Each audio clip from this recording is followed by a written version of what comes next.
कबीर के पद। कबीर दास।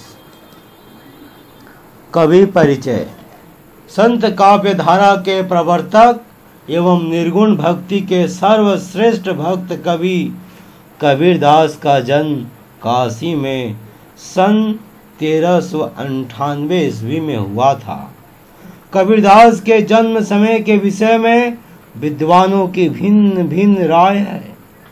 यह माना जाता है कि कबीर दास एक विधवा ब्राह्मणी की संतान थे, जिसने लोक लाज के भय से उन्हें लहर तारा में एक तालाब के निकट छोड़ दिया था। इन्हें नीरू और नीमा नामक निःसंतान दुल्हा दंपति ने प्राप्त किया और इनकी परवरिश की। कबीरदास के गुरु स्वामी रामानंद थे।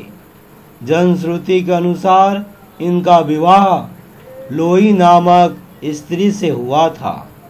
इनकी 2 संतानें थी, पुत्र कमाल और पुत्री कमाली। कबीरदास ने दुल्हा का पुश्तैनी धंधा ही परिवार के भरण पोषण के लिए अपनाया। कबीरदास पढ़े लिखे नहीं थे।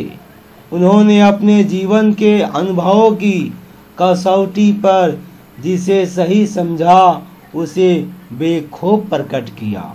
कबीरदास भाग्यवाद के प्रबल विरोधी थे। काशी में शरीर त्याग करने से मोक्ष की प्राप्ति होती है, इस मान्यता को झुठलाने के लिए अपने जीवन के अंतिम समय में वह काशी छोड़कर मगहर चले गए। कबीरदास रूढ़िवादिता, धार्मिक आडंबर, अंधविश्वास, जाति पाति के भेदभाव, मूर्ति पूजा आदि के घोर विरोधी थे। कबीरदास के उपदेशों को उनके शिष्य धर्मदास ने बीजक नाम से संग्रहित किया। बीजक के 3 भाग हैं, साखी, सबद और रमेनी। कबीरदास की मृत्यु के संबंध में भी विद्वानों में मतैक्य नहीं है। उनकी मृत्यु सन 1518 ईस्वी में मानी जाती है। कबीर की साखी। ज्ञान प्रकाश्या गुरु मिलिया, सो जिन बिसरी जाई, जब गोविंद कृपा करी, तब गुरु मिल आई।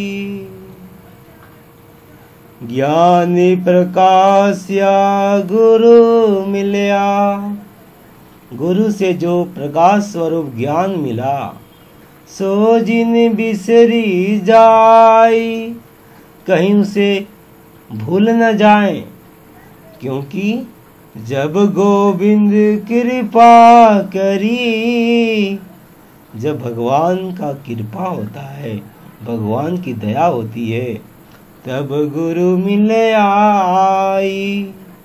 तब गुरु मिलते हैं और उस गुरु की जो प्रकाश स्वरूप ज्ञान है उसे हमें भूलना नहीं चाहिए, हम कहीं भूल न जाए। आगे। न गुरु मिलया न शीश भया, लालच खेलिया दाव, दोनों बूढ़े धार में चढ़ी पाथर की नाव। अगर गुरु ना मिलते तो शिष्य भी ना होते, और शिष्य और गुरु अगर ना होते तो सिर्फ लालच का ही खेल होता। इसलिए न गुरु मिलिया न शीश भया। अगर अच्छे गुरु नहीं मिलते हैं, गुरु अर्थात गुरु जो अंधेरे से प्रकाश की तरफ यात्रा करा दें, ऐसे गुरु जब नहीं मिलते हैं तो शिष्य भी नहीं होता कोई। और जब हमें ऐसे गुरु ना मिले जो हमें अंधेरा से प्रकाश की तरफ हमें कर दें। तो जो गुरु मिलते हैं वो अगर तथा कथित गुरु हैं, अगर मतलब नाम भर के गुरु, जिनके अंदर साक्षी भाव ना हो, जो तथागत को उपलब्ध ना हुए हो, अगर गुरु ऐसे नहीं होते हैं तो फिर शिष्य और गुरु के बीच खेल जो होता है ना, वो सिर्फ लालच का होता है। काम, क्रोध, मोह, माया का होता है। और ऐसे गुरु और तथाकथित गुरु व चेला दोनों इस माया जाल में, इस भव सागर में डूब पड़ते हैं, क्योंकि इनका जो नाव है वो पाथर की होती है। पाथर अर्थात लालच की, और लालच के नाव से इस भव सागर को पार नहीं किया जा सकता। न गुरु मिलिया न शिष्य भया, लालच खेलिया डाव, दोनों बूढ़े धार में चढ़ी पाथर की नाव। जाका गुरु भी अंधला, चेला खरा निरंध, अंधे अंधा ठेलिया, दोनों कूप पड़ंत। जिसके गुरु भी अंधे अर्थात दूरदर्शी नहीं, साक्षी को उपलब्ध नहीं, तथागत को प्राप्त नहीं हुए हैं, उनके चेला भी एकदम 100% निरंध होता है। और दोनों निरंध अर्थात अंधा, और एक अंधा दूसरे अंधा को ठेलता है तो कहाँ जाएंगे, गिरेंगे तो इस माया मोह रूपी संकीर्ण दुनियादारी में, अर्थात यहाँ पर कुप बोला गया है, माया मोह में ही फंस कर रह जाएंगे। रज, तम और सत, इन तीनों में ही पड़ कर रह जाएंगे, उलझ कर रह जाएंगे। आगे, कबीर संगति साधु की, कदे न निर्फल होई, चंदन होसी बावना, नीम न कहसी कोई। कबीर कहते हैं कि साधु की संगति कभी निष्फल नहीं होती है। चंदन का वृक्ष यदि छोटा बौना भी होगा तो भी उसे कोई नीम का वृक्ष नहीं कहेगा, वह सुवासित ही रहेगा और अपने परिवेश को सुगंध ही देगा, अपने आसपास को खुशबू से ही भरेगा। कबीर संगति साधु की, कदे न निर्फल होई, चंदन होसी बावना, नीम न कहसी कोई। संगति, जैसी संगत वैसी रंगत। आगे, जब मैं था तब हरि नहीं, अब हरि है मैं नाही, प्रेम गली अति साकरी, जामे दो न समाही। अर्थात जब तक मन में अहंकार था तब तक ईश्वर का साक्षात्कार न हुआ, जब अहम समाप्त हुआ तभी प्रभु मिले। जब ईश्वर का साक्षात्कार हुआ तब अहम स्वतः नष्ट हो गया। ईश्वर की सत्ता का बोध तभी हुआ जब अहंकार गया। प्रेम में द्वैत भाव नहीं हो सकता। प्रेम की संकरी पतली गली में एक ही समा सकता है, अहम या परम। परम की प्राप्ति के लिए अहम का विसर्जन आवश्यक है। जब मैं था तब हरि नहीं, अब हरि है मैं नाही। मैं अर्थात अहम, प्रेम गली अति साकरी, जामे दो न समाही। अहम या परम दो नहीं समा सकते, दोनों एक ही हो जाना पड़ेगा। निंदक नियरे राखिए, आंगन कुटी छवाए। बिनु पानी साबुन बिना, निर्मल करे सुभाए। जो हमारी निंदा करता है उसे अपने अधिकाधिक पास ही रखना चाहिए। वह तो बिना साबुन और पानी के हमारी कमियां बताकर हमारे स्वभाव को साफ करता है।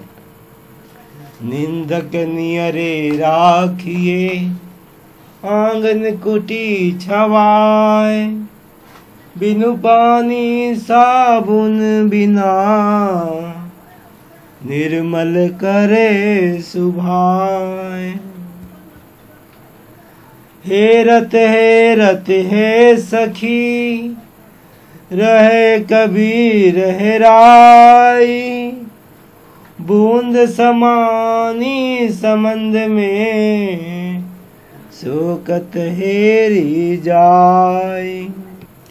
स्वयं में अपने आप को आंख बंद कर उन्हें जब खोजने गया, मैं खोजते खोजते मैं स्वयं खो गया, हेरा गया। और इस तरह जो अहम रूपी बूंद है ना, उस परम रूपी समुद्र में समा गया। अब उसे कैसे खोजें? हेरत हे सखी, रहा कबीर हेराई। बूंद समानी समंद में, शोकत हेरी जाई। हरम अहम परम को उपलब्ध हो गया। हेरत हे सखी, दुनिया में बाहर खोजते हैं भगवान को, अंदर खोजा जाता है। अंदर, बाहर नहीं, अंदर। और फिर इस तरह से उपलब्धि प्राप्त होती है, जैसा कबीर को हुआ है। हेरत हे सखी, रहा कबीर हेराई। बूंद समानी समंद में, शोकत हेरी जाई।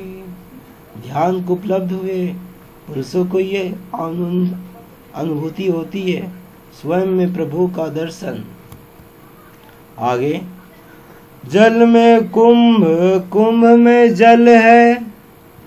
बाहिर भीतर पानी, फूटा कुंभ जल जल ही समाना। यह तत् कथो ज्ञानी, यह तत् कथो ज्ञानी।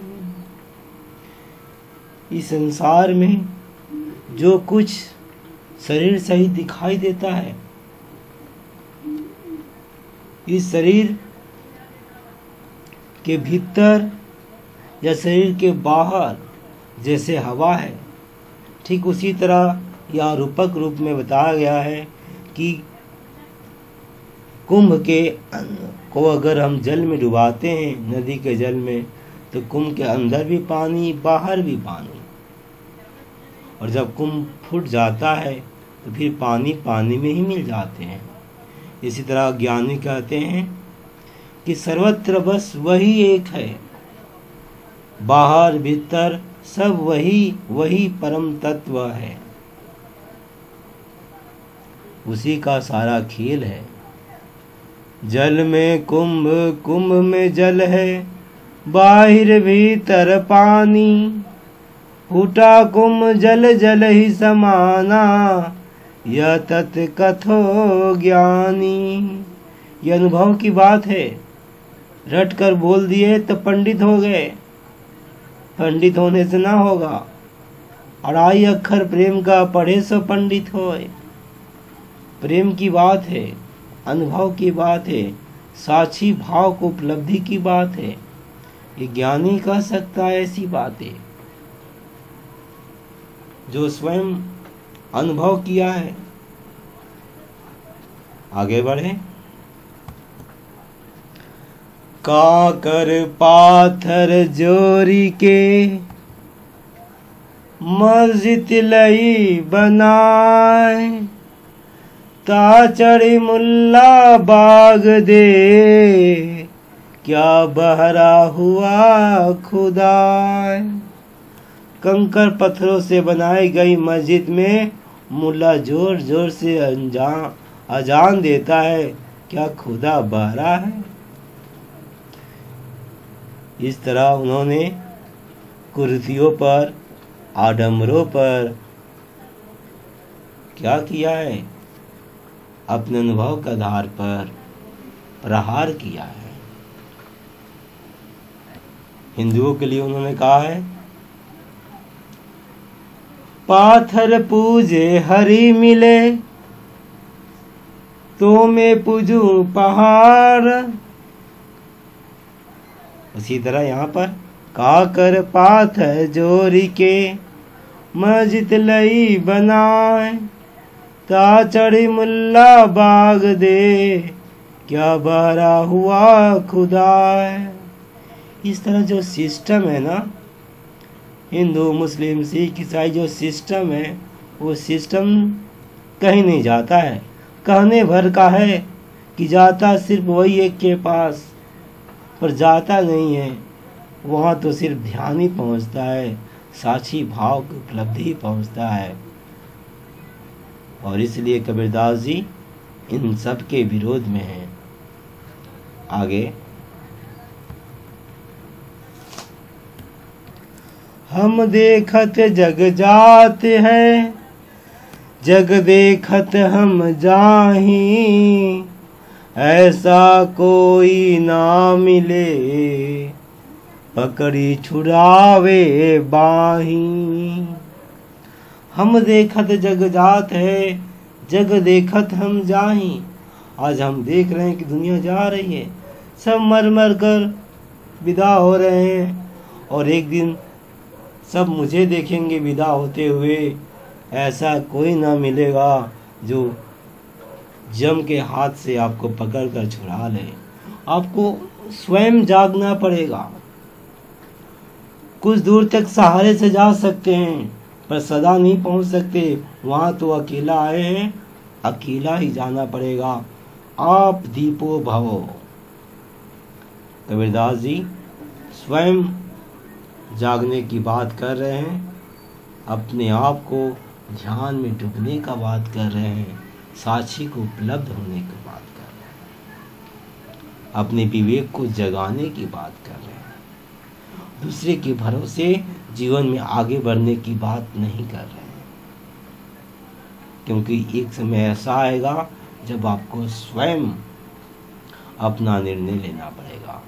एकांत हो जाएंगे आप, फिर साथ न चलेगा कोई। कभी न कभी ऐसा समय आता है, राह चलते हैं, एक साथी है, उसके हाथ में लालटेन है। कुछ दूर तक गए, साथी थे, उसके हाथ में लालटेन, अंधेरी रात, पर पता नहीं चला, कोई असुविधा नहीं कि अगले के हाथ में लालटेन है। पर ज्यों एक समय ऐसा आया जब दोनों का राह बदला। उसे जाना था दूसरी तरफ, इसे जाना दूसरी तरफ। वो चला गया और ये अंधेरे में पड़ गया। गुरु भी साथ कुछ पल के लिए जाता है, पर गुरु वही जो आप में स्वयं सामर्थ्य उत्पन्न कर दे, आपको अपने पैर पर खड़ा कर दे, चाहे ये लोक हो चाहे परलोक। इसके लिए तैयारी आपको स्वयं अपने पैरों पर खड़ा होकर करना पड़ेगा। दूसरे के सहारे, दूसरे के बैसाखी के सहारे रहें तो जीवन दुर्भर हो जाएगा। सबल करना हो तो आप सहारा बनो।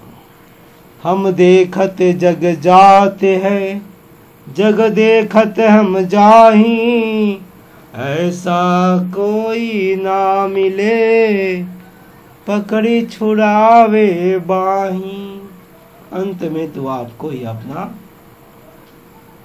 स्वयं चलना पड़ेगा। इसलिए जैसे माँ बाप अपने बच्चे को शुरू शुरू में उंगली थाम कर चलाना सिखाते हैं, पर जब चलने लगता है बच्चा तो उंगली छोड़ देते हैं। आप उनके सहारे, उनके पैरों से उन्हें अपने खड़ा होने देते हैं। ऐसे ही गुरु हमको स्वयं खड़ा कर देते हैं, और ना भी करें हो तो हमें खड़ा होना पड़ेगा, हमारी जिम्मेदारी है। आप दीपो बहो।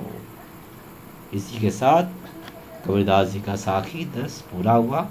बहुत बहुत धन्यवाद। जय कबीरदास।